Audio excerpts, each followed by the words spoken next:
Peshawari beef বর্তমানে trending একটি recipe. Pakistani Peshawari beef মশলা ছাড়া রান্না করা হয়, চমৎকার জুসি একটি recipe. Original authentic Peshawari beef রান্না করা হয় শুধু ঘি দিয়ে। মাত্র 2টি উপকরণ দিয়ে মজার পেশোয়ারি বিফ রান্না করছি। 1 কেজি গরুর গোশত বড় বড় সাইজের পিস করা, টুকরোগুলো বড় বড় করতে হবে। নলার গোশত হলো সবচেয়ে বেশি ভালো হয়। ধুয়ে পানি জড়িয়ে রেখেছিলাম। ফ্রাই প্যানে 1/2 কাপ পরিমাণ ঘি, গরম ঘিয়ের মধ্যে 1 কেজি গোশত দিয়ে দিয়েছি। মাত্র 3-4 মিনিট নেড়ে চেড়ে নিব।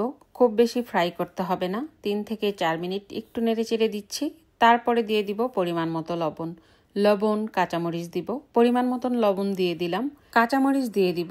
যে যেমন জাল খাবেন তেমন দিবেন। আমরা জাল পছন্দ করি। 8 থেকে 10 পিস কাঁচামরিচ দিয়ে দিলাম। আপনারা চাইলে আরও পরিমাণে বেশি দিতে পারেন অথবা কম দিতে পারেন, চাইলে না দিতে পারেন। ঝাল খেতে পছন্দ না করলে কাঁচামরিচ স্কিপ করতে পারেন। লবণ দিয়ে কাঁচামরিচ দিয়ে একটু নেড়েচেড়ে মিশিয়ে নিচ্ছি। ঢাকনা দিয়ে ঢেকে দিব খুব ভালো করে। হাঁড়ির মুখটা ভালোভাবে ঢেকে দেওয়ার জন্য, ভেতর থেকে ভাপটা যেন বের না হয়। মাংসটা ভালোভাবে তাড়াতাড়ি সিদ্ধ হবে, রান্নাটা তাড়াতাড়ি হবে। হাঁড়ির চারপাশ থেকে ভালোভাবে আটকে দিয়েছি। ওপরে ঢাকনাটা ভালোভাবে লাগিয়ে দিলাম। 20 মিনিট এভাবে রান্না করে নিব। চুলার আঁচটা মিডিয়াম করে রাখতে হবে। এই রান্নাটি শুধুমাত্র ঘিয়ের ওপরে হবে, কোনো রকম পানি দেওয়া হবে না। সেজন্য চুলার আঁচ অবশ্যই মিডিয়াম বা কম করে রান্না করতে হবে।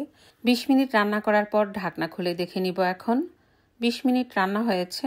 আস্তে আস্তে চারদিক থেকে খুলে দিব, হাতে যেন না লাগে। এখন অনেক গরম, অনেক বাফ ভেতরে আছে, সেজন্য আস্তে আস্তে সাবধানে খুলে দিতে হবে। অ্যালুমিনিয়াম পেপারটা এক পাশ থেকে খুলে দেখে নিব।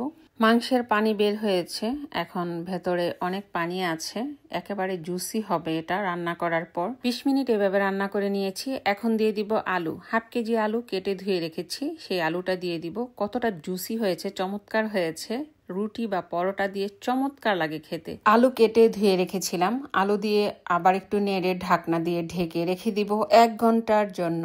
1 ঘন্টা চুলার আঁচ কম করে রান্না করে নিতে হবে। একেবারে সফট, নরম, তুলতুলে, জুসি হবে। ভেতরটা একেবারে জুসি সফট হয়, গোস্তটা একদম খুলে আসে, সেজন্য একটুখানি বেশি সময় রান্না করতে হয়। অ্যালুমিনিয়াম পেপার ঢাকনা দিয়ে খুব ভালোভাবে ঢেকে রেখে দিচ্ছি 1 ঘন্টার জন্য। চুলার আঁচটা এখন কম করে দিয়েছি।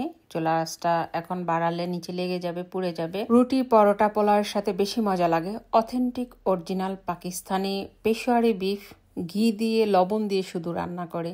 কোনো রকম টমেটো, কাঁচা পেঁয়াজ এগুলা কোনোটাই দেয় না, শুধু ঘি, লবণ। কাঁচামরিচ বা ঝাল সেটা যার যার টেস্ট অনুসারে দিতে পারে, যার যার পছন্দ মতো দিতে পারে। আমরা যেহেতু জাল পছন্দ করি সেজন্য কাঁচামরিচ দিয়েছি। রান্না শেষ, ঢাকনা খুলে দেখিয়ে দিচ্ছি কতটা জুসি হয়েছে। খুবই সিম্পল একটি রেসিপি, তবে খেতে অনেক মজা। যারা ঝাল খেতে পছন্দ করেন না, মশলা খেতে পছন্দ করেন না, তাদের জন্য পারফেক্ট। আর যারা ঝাল খাবেন তারা অবশ্যই মরিচ বেশি করে দিবেন। চমৎকার জুসি হয়েছে। চামচ দিয়ে উঠানো মাত্রই ভেঙে গেছে। দেখে মনে হচ্ছে মাখন। এতটা সফট, নরম, তুলতুলে, জুসি, একেবারে রসালো, রসে ভরপুর। টপ টপ করে রস পড়ছে। হাতে যখন 1 টুকরো গোস্ত নিয়েছি, টপ টপ করে রস পড়ছিল। এতটাই সফট হয়েছে এবং আলুটাও খেতে খুবই মজা হয়েছে।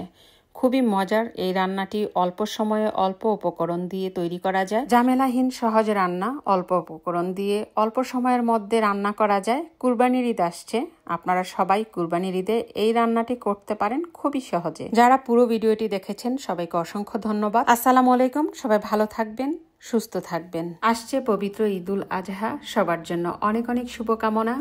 ঈদের অগ্রিম শুভেচ্ছা সবাইকে। আল্লাহ হাফেজ।